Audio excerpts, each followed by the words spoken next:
here on Urban Update.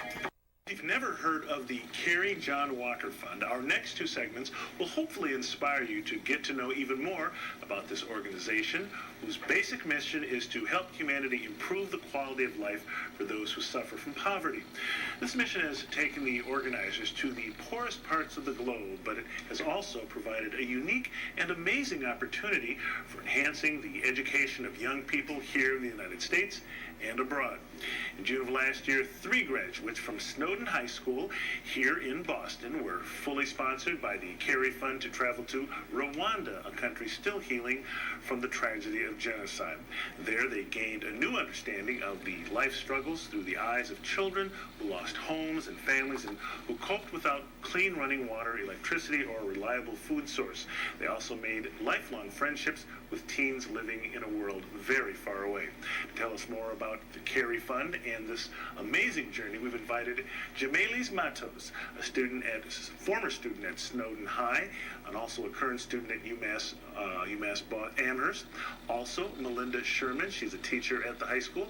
And with us also is Phyllis Hampton. She's director of the Kerry Jon Walker Fund, and the fund's founder, Mikey Walker. Welcome to Urban Update, ladies. Thanks for coming in. Mikey Walker, let me start with you. Now, you're the founder of the Kerry Jon Walker Fund.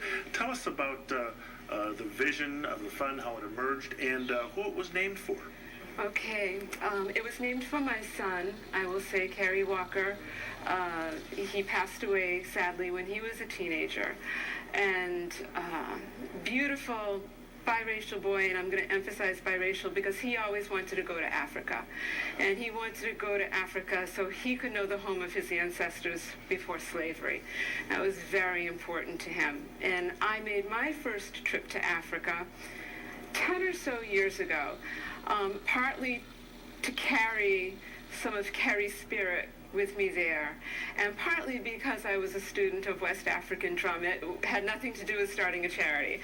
I wanted to learn more about the culture, and I wanted to do that for my child. And when I got there, this was in Guinea, West Africa, I was just shaken really to my core by the poverty that I saw. I didn't quite know what to expect, and what I saw really moved me so deeply that it changed my life. To think that people were still living without electricity, that had to cook their food over an open fire every day, that people walked for miles carrying water because there was no plumbing, it made me think about the life I had here in the United States and all of the things that I took for granted living here. Okay, and that's how it got started. Melinda Sherman, how did Snowden International High School become affiliated with the Kerry Fund? Snowden International in Copley Square is a regular Boston public high school. In 2010, we became International Baccalaureate School, which means we have a curriculum that is used in schools all over the world. And students graduate with an International Baccalaureate diploma, get both a Boston Public School diploma and an IB diploma. Part of that IB diploma is a CAS program, Creativity, Action, and Service. Students perform approximately 150 hours of community service in their own communities, and if they have the opportunity, outside their own communities. The idea is that we look at global issues and local problems and see how we can help. And so when Mikey was introduced to me through a colleague, it just seemed like a perfect fit. Jamelis Matos, well, tell me, you actually went on one of this great trip here. What was your experience like working at an orphanage in Rwanda? What was that like for you? It was an amazing experience. Arriving there, at the village, we were all just so anxious to meet the kids. But, they started us off doing some service work in the kitchen, peeling potatoes, cutting up peppers, doing this for so many hours. And this was done every day, 3 times a day, to feed over 600 kids. So, even though we were tired with blisters on our fingers, it was amazing to just be able to help the staff, for one day, make their workload easier. And just in general, being able to bond with the kids, hoeing roads over the hot sun, working in the farm. It was just amazing to be able to bond with them that level. Phyllis Hampton, coming from a background that's similar to the teens that the Kerry Fund sponsors, what is it that you want most for these kids to get out of this experience and working with the organization? I'd say that my biggest hopes are that through the experience from working with the organization, that we'll gain a broader sense of what their futures can hold, and also gain increased awareness on how important it is to contribute. I think that these kids, I want them to understand that they have unlimited potential to make substantial contributions, and that they should continue to seek out opportunities to support worthy causes, and in doing so realize just how rewarding that is. Looking back on when I was growing up, I feel that there were subconscious limits applied to what kids like me and other kids in my neighborhood saw for our futures. And in spite of the constant encouragement from my parents to, just work hard and you can do whatever you put your mind to, there was an understood and unspoken within limits that applied to that, and I think that still exists today. Okay, we're going to take a little pause right here. When we come back, we'll continue our conversation on the Kerry Jon Walker Fund right here on Urban Update. Stay with us. We'll be right back. Boston high school students visited the home and school of 500 orphaned Rwandan teens in Africa last summer.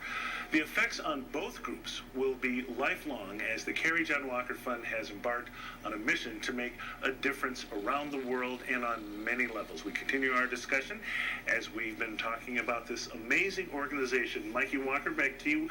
Talk to me about the short and long-term goals, how you hope this program will impact the lives of children in Rwanda, Guinea, and other areas of Africa. Well, the charity really is multifaceted. In Guinea, we hope to provide the children with the opportunity for literacy. Last December, we shipped 3,000 pounds of books and educational supplies for village schools in Guinea, all supported by the families where I work at Old Colony Montessori School, other organizations in Boston, the French Cultural Center, and other places to do this. When we founded the mission of the Kerry Fund, we knew we wanted to help children who suffered from poverty in countries abroad, but we also wanted to help children and teens, young adults in our own neighborhoods, which is how this developed into sponsoring young adults to do the same type of travel service that I've done and a lot of other young adults have been able to do. As Phyllis said, to enable them to see themselves as givers and as leaders and as really important people with something to put back in the world. Jameli's Matos, how did this trip impact your life and your understanding of the world? It was definitely life-changing. Before going to Rwanda, I knew very little about the country, yet alone the Rwandan genocide. After learning about these brutal happenings and then seeing these kids who were victims of this genocide, seeing them every single day smiling, striving to get an education, being so full of life and never complaining, it made me realize and it inspired me to do better with myself and do better with other people. And honestly, it just taught me how to be genuinely happy. Melinda Sherman, I guess, how do you think this opportunity to travel abroad and participate has affected your students? It was an amazing opportunity for our students. They studied about Guinea and Rwanda before they went. Originally, we were supposed to go to Guinea, and that changed because of some political unrest there, and we ended up going to Rwanda. But the students studied, and then they got the experiential learning opportunity once they traveled there.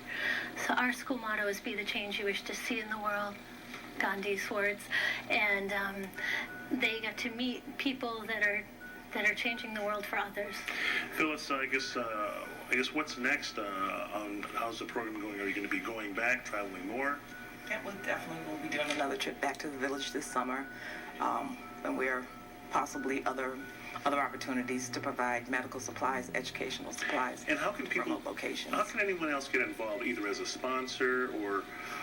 They can visit our website, the Kerry Jon Walker Fund, thekerryjonwalkerfund.org, all run together, one word, and email us. Okay, and for Mikey, I guess how much does it cost to sponsor a teen for travel and service in Rwanda? Well, first, I really want to say that any dollar amount that is donated to the Kerry Fund is welcomed and will used to help children suffering from poverty. To sponsor a Boston Public School teen is $5,000 a student. And when you look at the life-changing effects it has on people, it's really a small dollar amount for those who have the means and the desire to do that, because it is a life-changing opportunity for young people like Jamilius, who are our future leaders. And okay, and I guess we'll leave it right there. But this sounds like an amazing, absolutely amazing program, and you are very lucky to have had such a wonderful experience. Thank you. Jamelis Matos, Melinda Sherman, Mikey Walker, and Phyllis Hampton, thank you all for coming in, and good luck with the fund and the program. thank you. So that's it for this edition of Urban Update.